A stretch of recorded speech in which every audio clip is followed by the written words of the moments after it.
You're watching AM Agenda, and with me now is our political panel for the day. Liberal MP Michael Sukkar and also Labor MP Lisa Chesters, both in our Melbourne studio. Thanks both for your time today. And Michael Sukkar, I'll start with you on the high-speed rail story. We know that the government initially scrapped the funding for the authority that Labor introduced back in 2013, or allocated at least. Now it appears this is back on the table. Is this part of the change from Tony Abbott to Malcolm Turnbull, the change part of continuity and change, I suppose you'd call it?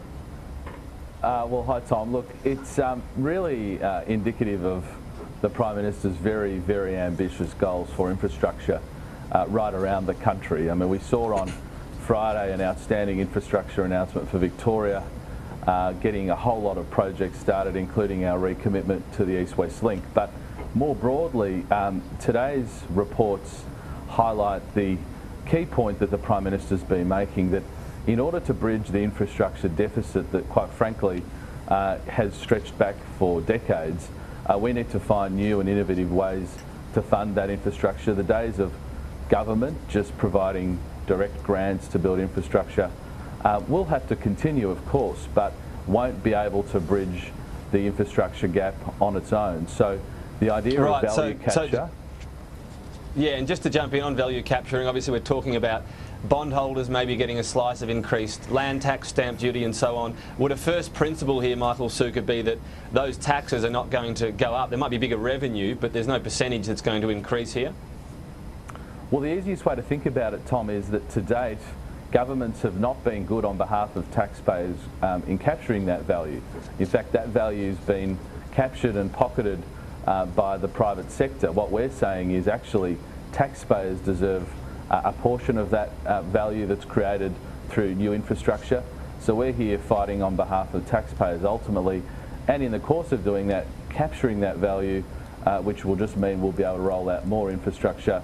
And as I've said, we've got decades lack of investment in infrastructure around the country, and this is one way I think we'll be able to bridge that divide very quickly.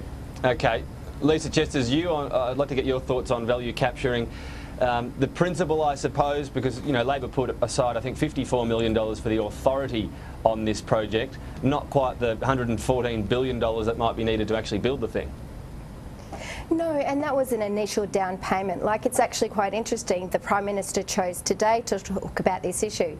It's 3 years to the day since Labor announced the feasibility study, what we tabled when we were last in government, on this issue of high-speed rail. So the government is finally catching up to where Labor was. Like, part of the delay in this project has been the government's own making. They've wasted time, so it's great to see them finally moving forward on this project. Right, but you say wasting time. I mean, we've been talking about this probably for 3 or 4 decades. This is a plan and a possibility that might actually mean the money's there, because every other time this has been spoken about, the quantum, the money, just hasn't been able to be found. And that's the reason why Labor has already tabled legislation, and Anthony Albanese will reintroduce the legislation when Parliament resumes on the 8th of April.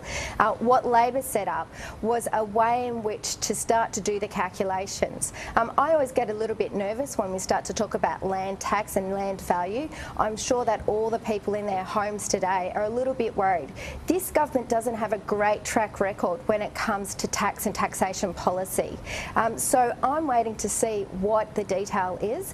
It's disappointing that it's taken them 3 years to catch up with Labor, and they can do something to really help advance this project, and that's to support Anthony Albanese's private bill when he tables it on the 8th of April. Michael Sukkar, we're yet to see the details on this. I know I asked this before, but just quite directly, would a first principle for you be that, yeah, sure, you can give a slice of land tax and stamp duty to be able to value capture, as they call it, but that the overall tax bill for people, the percentages we're talking about, would not go up? That's not the point of this plan. Yeah, I think that's right, Tom. I mean, ultimately this is about, as I said at the start, capturing value that has to date just gone to the private sector. And I mean, Lisa refers to Labor's plans. I mean, so typical of Labor, a $54 million commitment for a whole heap of studies. They think was building a rail that is going to cost anywhere from up to $120 billion. So I think it's very rich for Labor to be saying that we're playing catch up. Ultimately, we are actually putting in place the building blocks that will get infrastructure like this built, and not just high-speed rail, But if you look at a city like Melbourne, we are literally busting at the seams. We're growing by 100,000 people every year. The Labor Party have spent $1.1 billion cancelling the East-West Link project. They have zero credibility on infrastructure, and our Prime Minister has got an absolute plan to turbocharge infrastructure investment around the country, and this is a really great and innovative way to try and fund that. We might move on, Lisa Chesters, if I can get you on the story today about Labor's climate policy, that you perhaps could be considering an inquiry into the electricity industry. This would possibly formulate how you're going to get your target of 50% renewables by 2030 as well. I'm interested though because you've had 3 years in opposition and apparently a big part of your policy is going to have an inquiry once you get into power. There'd be a bit of lag time in that, wouldn't there? You'd have a bit of an issue in terms of having something you can actually take to voters concrete at this election. Well, we do have some very concrete plans when it comes to climate change and renewable energy. Our target is set. We want to reach 50% renewable energy by 2030. And we know that the industry, the market, is already transitioning to that. The point of the inquiry is to make sure we get the balance right. We know that there are different state-based energy systems. We want to make sure the electricity system across the country, that there's more uniformity. So the purpose of an inquiry is to make sure going forward that we've got some uniform policies across the country. Like, the government's just a joke when it comes to climate change. They're more interested in paying big polluters than getting on with the job of tackling climate change and seeing the real transition to a cleaner economy. You're not worried though that you're taking to voters something that's not a plan? You've spoken a lot about there'll be an ETS in some form, but a part of your policy is to have an inquiry, that you're taking that to an election. It's not a bit vague? Not at all, because we've also got the other foundation policies in place to help get us to the point where we're really ready to transition. Labor's committed funding towards clean technology. Labor has committed that it wants to see more clean technology across our country. This inquiry is to make sure that we get the balance right, that we get the transition right. We cannot trust the government and the work that they've done in government. All we've seen from them is scrapping programs, popular programs that were working on the transition. We've seen carbon emissions go up, not go down, under this government. So we need to make sure when we're back in government that we're getting it right and we're transitioning at the right time. Our commitments are there, the foundations are there. Michael Sukkar, when it comes to your plans on campaigning in this area, it's been made clear there's not going to be a fixed price, no carbon tax if you like. Bill Shorten said that at the Sky News Forum last week as well. You're going to have to cancel that scare campaign, I guess. Well, I'm having flashbacks to Julie Gillard talking about a people's convention.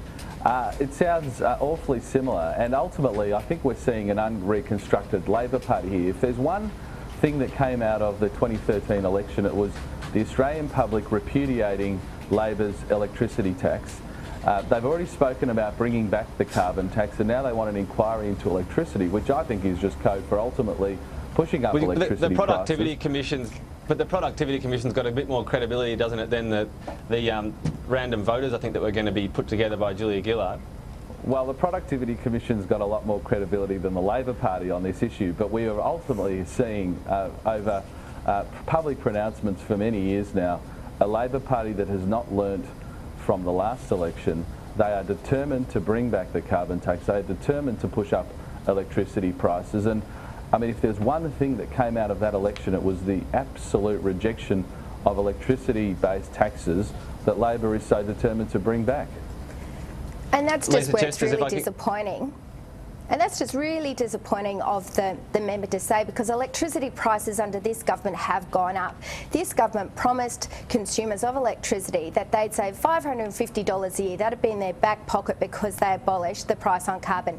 That hasn't happened. Electricity prices are going up, regardless of what this government is saying. So to say that, you know, it's all Labor's fault from Labor as in government, it's just a furphy. Prices are going up. Okay. There clearly needs to be a review. Okay. I have to correct, Tom, I just have to correct that. Sorry, I just have to correct that. Electricity prices were 13% lower after the repeal of the carbon tax. That is a fact, and ultimately the Labor Party want to increase electricity prices, if not by 13% more after the next election, if they were to be elected. All right. I'm just going to get one more Perhaps question need if to I can, start door Michael knocking Sukkar, again, when it comes to the bank inquiry. 3 more National MPs have said overnight that they're open to this. 5 in total are supporting it or open to it.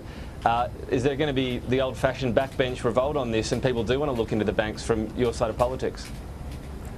No, I think what we want is to ensure that the existing agencies, including APRA and ASIC, are appropriately given the resources they need to review these parts of the banking system or financial services system that perhaps are subpar. What we won't be doing, though, is creating the uncertainty and the doubt around really what is the lifeblood of our economy. I mean, people refer to the banking industry being the veins of our economy, and I think anything that government does, particularly a thought bubble from Bill Shorten 2 days after Malcolm Turnbull spoke about this issue, is concerning, because we know Labor is anti-business. We know they are anti-jobs. This does not create an